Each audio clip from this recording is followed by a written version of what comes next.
ओम नमो भगवते वासुदेवाय नमः। कृष्णाय वासुदेवाय हरि परमात्मने प्रणतः कलेश नाशाय गोविंदाय नमो नमः।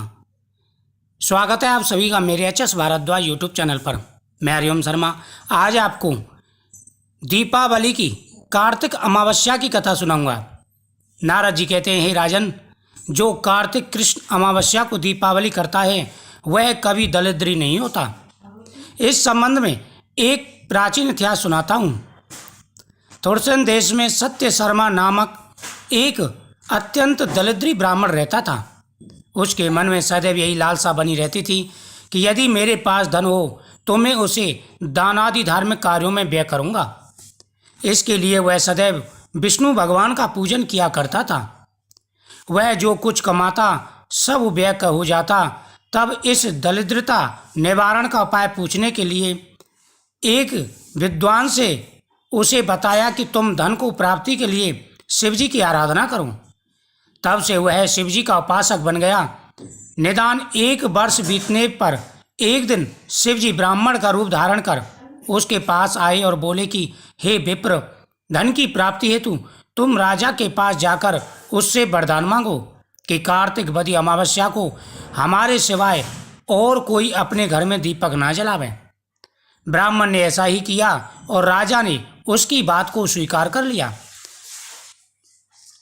भगवान ने उसे उपाय बताया कि यदि तुम धनवान होना चाहते हो तो दीपावली के दिन यानी अमावस्या के दिन, कार्तिक अमावस्या के दिन राजा से तुम वचन ले लो। राजा से यह वचन ले लो कि पूरे राज्य में सिर्फ उसके घर में ही दीपक जलेगा, बाकी पूरे राज्य में अंधेरा रहेगा। निदान कार्तिक कृष्ण अमावस्या से एक दिन पूर्व अर्थात चतुर्दशी को सत्य शर्मा ने राजा के पास जाकर उसको स्मरण कराया। उसी समय राजा ने सारे नगर में ठिठोरा पिटवा दिया कि अमावस्या को कोई भी घर में दीपक न जलावे। राजा ज्ञानुसार अमावस्या की रात्रि को किसी ने भी दीपक नहीं जलाया। तब रात्रि को लक्ष्मी जी नगर में आई तो देखा सारे नगर में अंधेरा ही अंधेरा है, मगर एक ब्राह्मण का घर खूब सजा हुआ है। लक्ष्मी जी प्रसन्न होकर जब उस घर में जाने लगी तो ब्राह्मण ने उनका रास्ता रोक लिया और कहने लगी, हे भद्रे, तुम्हारा पति अति कठोर है और तुम अति चंचल हो, इस कारण तुम हमारे घर में प्रवेश मत करो। तब लक्ष्मी जी कहने लगी कि भगवान के शयन के समय आई हूँ, अतः निश्चय करके तुम्हारे घर में वास करूँगी। यह सुनकर के ब्राह्मण ने कहा कि तुम यदि इस बात की शपथ लो कि 3 वंश पर्यंत तुम हमारे घर से नहीं जाओगी और यही वास करोगी, हमारे घर में सदा ही रहोगी, तभी मैं तुमको अपने घर में जाने दूंगा। लक्ष्मी जी कहने लगी, यदि तुम विधि पूर्वक पूजन करोगे तो मैं निश्चित ही तुम्हारे घर में वास करूंगी। यह सुनकर ब्राह्मण ने पूछा कि मैं किस विधि से तुम्हारा पूजन करूं।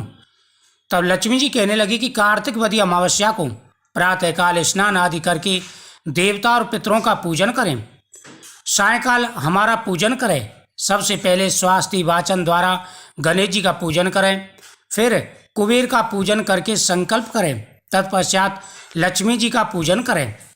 कैसा स्वरूप है लक्ष्मी जी का?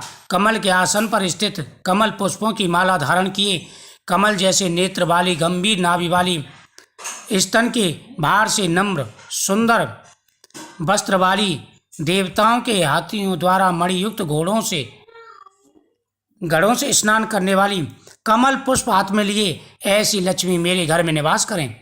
सर्वप्रथम लक्ष्मी जी को आसन दें, फिर पाद, अर्ध, आचमन, स्नान, वस्त्र, धूप, दीप, नैवेद्य, जल, तांबूल, सुपारी, इन सब वस्तुओं को अर्पण करके नमस्कार करें। दीपक जलावे और तामस रात्रि भगवान की पूजा करें, तामस भोजन न करें। इस प्रकार कुबेर तथा लक्ष्मी जी का पूजन करके ब्राह्मण को भोजन करावे। तत्पश्चात बंधु बांधवों सहित आप भी भोजन करें। सत्य शर्मा ने विधि पूर्वक इसी प्रकार माता का पूजन किया। सत्य शर्मा ने विधि पूर्वक पूजन किया, जिसके प्रभाव से वह धनवान हो गया। उसके बाद उसने यज्ञ करने प्रारंभ कर दिए। फिर सत्य शर्मा विरक्त होकर मथुरा जी चला गया और वहाँ पर समाधिस्थ होकर विष्णु लोक को प्राप्त हुआ। हे राजन, कार्तिक अमावस्या के दिन जो व्यक्ति भगवान विष्णु का पूजन करते हैं, माता लक्ष्मी और गणेश जी की पूजा करते हैं, उनके सभी कार्य सिद्ध हो जाते हैं। इस दिन जो भी भक्त भगवान का पूजन करते हैं, भगवान शिव को धतूरे का फल अर्पण करते हैं, उनके ऊपर सदा ही भगवान की कृपा बनी रहती है। तो इस प्रकार से अमावस्या के दिन यह कथा जरूर श्रवण करें। जो भी धन प्राप्ति के लिए या संतान सुख के लिए दीपावली की शाम को माता के सामने 11 दीपक जलावें, माता लक्ष्मी के सामने चौमुखी दीपक जलावें, फिर आसपास छोटे छोटे से दीपक जलावें। उसके बाद में भगवान गणेश के सामने दीपक जलावें। भगवान गणेश के सामने दीपक जलाते हुए श्री गणेशाय नमः मंत्र का जाप करें। भगवान के सामने दीपक जलाने के बाद में तुलसी माता के सामने दीपक जलावें। तुलसी माता के सामने दीपक जला करके तुलसी माता को नमस्कार करें और वहाँ पर थोड़ी सी हल्दी चढ़ावें। एक मूली का टुकड़ा भी तुलसी माता को समर्पित करें।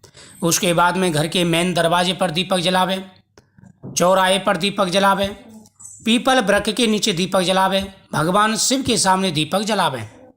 ऐसे प्रकार से दीपदान करने से सभी मनोकामनाएं पूरी हो जाती हैं। इस दिन माता लक्ष्मी के सामने कमल पुष्प चढ़ाना चाहिए। माता लक्ष्मी और भगवान गणेश के सामने कमल पुष्प चढ़ावें, उनको नैवेद्य अर्पण करें। इसी प्रकार से माता लक्ष्मी और भगवान गणेश की पूजा करने से व्यक्ति के सभी कार्य सिद्ध हो जाते हैं। जीवन में हर प्रकार का सुख और वैभव प्राप्त होता है, धन बढ़ता है, सुख और समृद्धि आती है। कार्तिक मास में दीपदान का बड़ा महत्व होता है। उसमें भी अमावस्या के दिन दीपदान करने से सभी प्रकार के मनोरथ पूरे हो जाते हैं। कार्तिक मास में जिस प्रकार चुहिया ने घी खाने के लिए सिर्फ बत्ती को उठाया था और बत्ती ऊंची हो गई, उसका उद्धार हो गया, दूसरे जन्म में वह रानी बनी। इसी प्रकार से व्यक्ति कार्तिक मास में दीपदान करता है, उनकी मनोकामना पूरी हो जाती है। शाम के समय शुभ मुहूर्त पर घर में पूजा करें। 8 जगह या 11 जगह दीपक जरूर जलावें, इससे मनोकामना पूरी हो जाती है। पहला लक्ष्मी माता के सामने, दूसरा गणेश जी के सामने, तीसरा तुलसी माता के सामने, चौथा भगवान शिव के सामने, 5वां घर के दरवाजे पर, 6ठा चौराहे पर, 7वां दीपक आप पीपल वृक्ष के नीचे जला के परिक्रमा करें, घर के और मंदिर के मेन दरवाजे पर जलाएं, और 8वां दीपक गौशाला में जलाना चाहिए या नदी तालाब के पास जलाना चाहिए। इस प्रकार से दीपदान करने से सभी मनोरथ पूरे हो जाते हैं। व्यक्ति धन धान से पूर्ण हो जाता है। सुख समृद्धि पुत्र संतान सब कुछ प्राप्त होता है। दीपावली के दिन माता के सामने पीली कौड़ी, गोमती चक्र, कमलगट्टा आदि चीज़ें चढ़ावें।